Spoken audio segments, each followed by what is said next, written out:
الحمد لله الذي يتفضل على عباده بمواسم الخيرات ويفتح عليهم أبواب البركات ونسائم الرحمات. الحمد لله قولا، الحمد لله فعلا، الحمد لله شكرا، الحمد لله صبرا، الحمد لله رضا. الحمد لله خير ما استفتح المتكلم بكلمه، وأفضل ما فاح ناطق بفمه. رب حمدا ليس غيرك يحمد، يا من له كل الكائنات تسجد. أبواب غيرك ربنا قد أوسدت، ورأيت بابك واسعا لا يوصد. يا الله، يا من كلما نودي أجابا، ومن بجلاله ينشئ السحابا. ويا من رد يوسف بعد در إلى من كان ينتحب انتحابا. ويا من كلم الصديق موسى كلاما ثم ألهمه جوابا. ويا من اختار آل عمران وجازاهم بما قدموا الثوابا. ويا من آوى أهل كهف وأدناهم إليه قربا. ويا من خص أحمد باصطفاء وأعطاه الرسالة والكتابا. أشهد أن لا إله إلا الله ولي الصالحين وحده لا شريك له، له الملك وله الحمد وهو على كل شيء قدير. وأشهد أن سيدنا وإمامنا وقرة أعيننا محمدا عبد الله ورسوله، وخيرته من خلقه وآمينه على وحيه. فصلوات الله وتسليماته عليه ما اتصلت عين بنظر، ووعت أذن بخبر، وسلم تسليما كثيرا. أرى كل مدح في النبي مقصرا، وإن سطرت كل البرية أسطرا. ومن ذا يحصي فضائل أحمد، ولو بالغ المثنون عليه وأكثرا. إذا الله أثنى بالذي هو أهله، كفاه بذاك من الله فضلا أكبرا. وفي سورة الأحزاب صلى بنفسه عليه، فما تمضح بعده وراء. فصلى الله وسلم وبارك عليه وعلى أصحابه الذين آمنوا به وعزروه ونصروه واتبعوا النور الذي أنزل معه، أولئك هم المفلحون. عباد الله، أوصي نفسي الخاطئة وإياكم بتقوى الله. ولقد قال تعالى: ويا أيها الذين آمنوا اتقوا الله حق تقاته ولا تموتن إلا وأنتم مسلمون. يا أيها الذين آمنوا اتقوا الله وقولوا قولا سديدا يصلح لكم أعمالكم ويغفر لكم ذنوبكم، ومن يطع الله ورسوله فقد فاز فوزا عظيما. أيها المؤمنون عباد الله، نحن أمام استقبال شهر كريم وموسم جليل. إنه شهر رمضان الذي اختاره الله لنزول كلامه المجيد. قال جل شأنه: شهر رمضان الذي أنزل فيه القرآن هدى للناس وبينات من الهدى والفرقان. فأهلا ومرحبا بالصيام يا حبيبا زارنا في كل عام. قد لقيناك بحب مفعم، كل حب في سوى المولى حرام. فاغفر اللهم منا ذنبنا ثم زدنا من عطاياك الجسام. أيها الناس، ومعلوم أن الصوم من أزكى العبادات وأفضل الطاعات، بل هو ركن من أركان الإسلام ومبنى من مبانيه العظام. فقد كتبه الله على الأمم من قبلنا.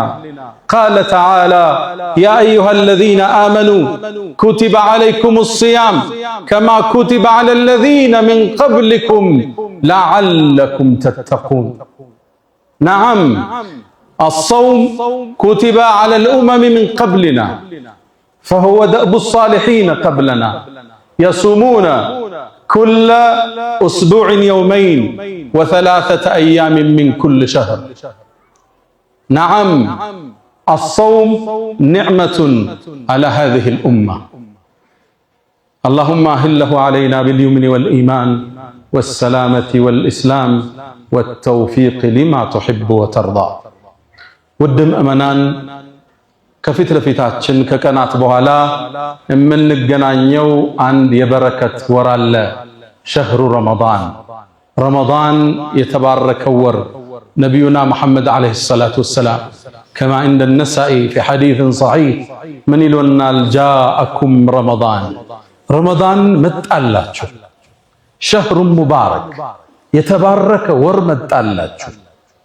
የጀነት በሮች የሚከፈቱበት፣ የጀሃነም በሮች የሚጠረቀሙበት፣ ከሸይጣናት አመፀኞቹ ተመርጠው የሚታሰሩበት የኢማን ወር፣ የበረከት ወር፣ ቀልቦች የሚረጥቡበት፣ እጆች የሚዘረጉበት፣ ደግነት በእግሩ ሲራመድ የምናይበት የዝነት ወር ረመዳን።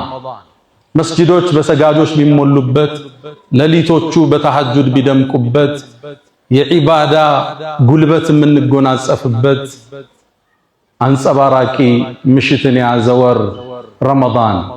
አዎን የአላህ ቤቶች በቁርአን በሚቀሩ ሰዎች የሚታወድበት፣ ለማክተም ሰዎች ቅድድም የሚያደርግበት፣ ከወረደው ቁርአን ጋር ትስስሩ የሚያጠብቅበት የተከበረ የተባረከ ረመዳን መጣላችሁ ይላሉ ነቢዩና መሐመድ ሰለላሁ ዐለይሂ ወሰለም። ይሄ ወር አላህ ዘንድ በጣም የተከበረ። ኢብኑል ጀውዚ ረዲየላሁ ተዓላ ዐንሁ በእስልምና ታሪክ በርካታ መጽሐፍን በመጻፍ የሚታወቁት ታዋቂው ኢብኑል ጀውዚ አንድ አባባል አላቸው። ረመዳን እኮ ከወራት ውስጥ ልክ እንደ ዩሱፍ ከ11 ወንድሞቹ ጋር እንደማለት ነው። ረመዳን አንድ ወር፣ ሌላ 11 ወር ዓመት። ዩሱፍ 11 ወንድሞቹ እኒ ረአይቱ 11 ከውከበን 11 ከዋክብት ጋር 12 ልክ ዩሱፍ አባቱ ያዕቁብ ዘንድ ተወዳጅ እንደሆነው ሁሉ ከ12ቱ ረመዳንም ከ12 ወር አላህ ዘንድ የተወደደ ነው ይላሉ ኢብኑል ጀውዚ። የተባረከው አላህ ቁርአን የሱን ንግግር ከለውሐል መሕፉዝ ከጥብቁ ሰሌዳ አንስቶ እሱ ዘንድ ከዓርሽ በላይ ካለው ሰሌዳ አንስቶ እንዲወርድ የፈቀደበት ወር ረመዳን ይባላል። ሸህሩ ረመዳን አላህ። ረመዳን የሚባለው ወር እኮ ኡንዚለ ፊሂል ቁርአን፣ ይሄ የመለኮታዊ መመሪያ የሰው ልጆችን ፍልስፍና የገራው አመለካከታቸውን ያናጸው የህይወት ግባቸውን ግልጽ ያደረገው ይሄ ቁርአን እኮ የወረደው ረመዳን ወር ውስጥ ነው ይለናል አላህ። ከሚጠቀሙበት አላህ ያድርገን። ቁርአንን ብቻ አይደለም አላህ ቀደምት ወደ ነቢያት የተወረዱ መጽሐፍትን እንዲወርዱበት የወሰነበት ወር ረመዳን። ነቢዩና መሐመድ ዓለይሂ ሰላቱ ወሰላም ከማ ዐንደ ጠበራኒ ወአሕመድ አይደን ወሐሰነሁ ባዕዱ አህሊል ዒልም ምን ይሉናል? የኢብራሂም ሱሑፍ ይላሉ። ወደ ኢብራሂም የተወረደው መጽሐፍ እኮ የወረደው በመጀመሪያው የረመዳን ምሽት ነው ይላሉ ኢብራሂም። ከዛም ይላሉ ወደ ሙሳ የተወረደው ተውራት እሱ ደግሞ የወረደው በረመዳን 6ኛው ሌሊት ነው ይላል።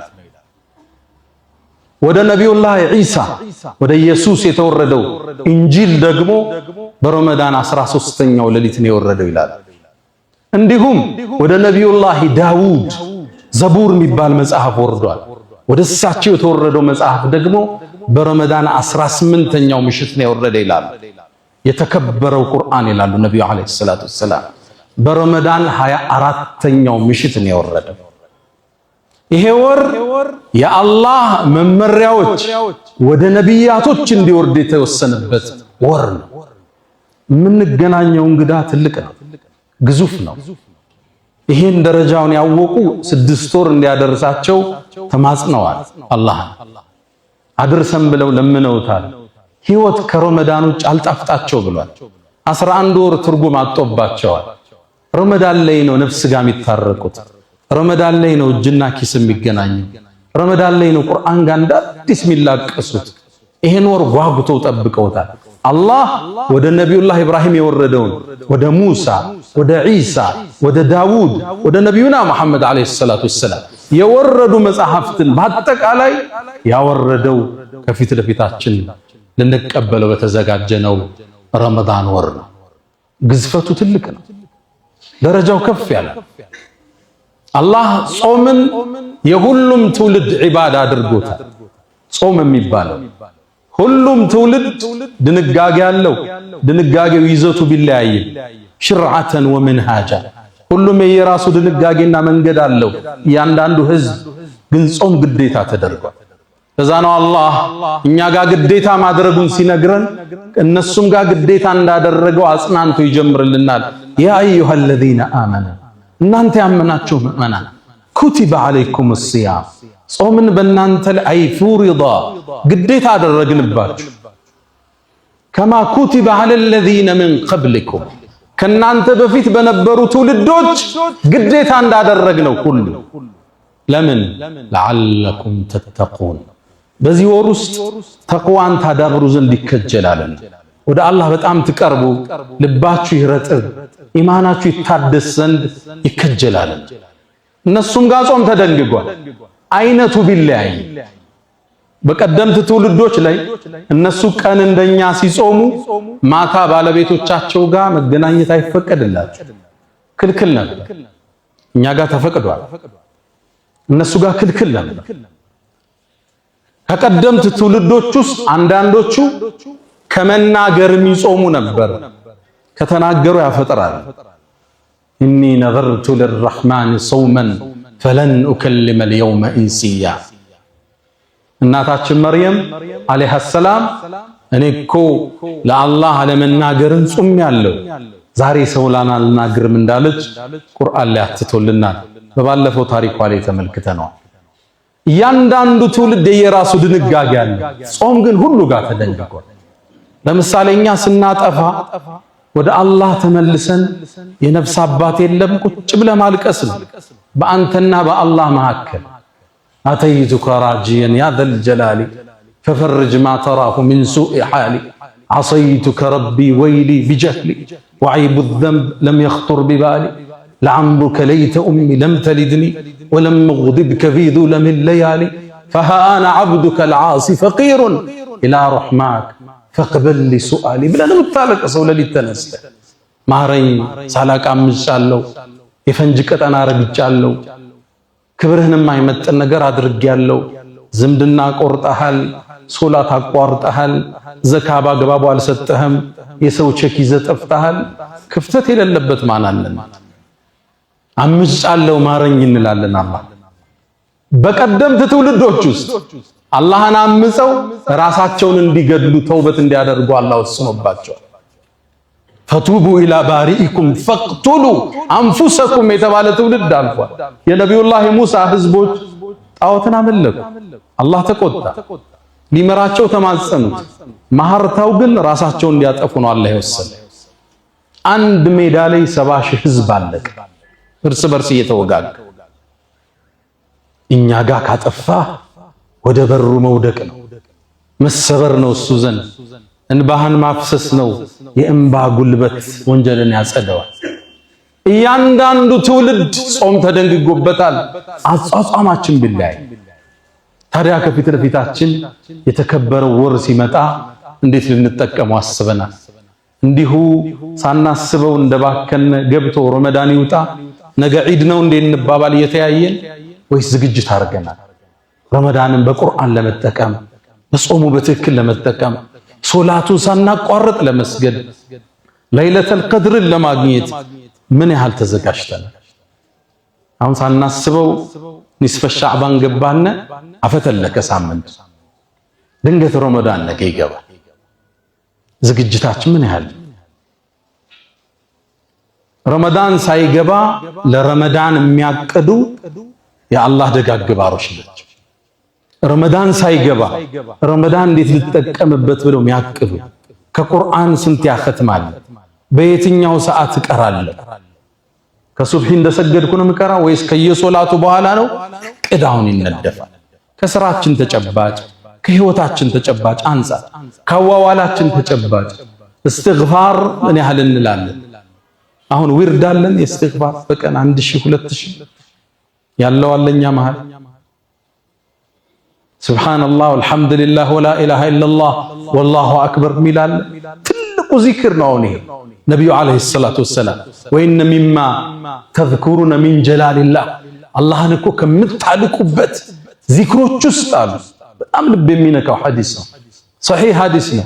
ሱብሃንአላህ በሏል። ሱብሃንአላህ ምን ማለት ጥራት ይገባህ ማለት ከጉድለት ውስጤ ከተጠራጠረህ መጥፎነት በሰው አንተን ከመመሰል ይሳናሃል ብሎ ከመጠርጠር ዱዓ አርጌ እስቲጃባ ላደረገልኝ ብለህ ከመበሳጨት ጥራት ይገባ። ወልሐምዱሊላህ ምስጋናም ላንተ ይሁን።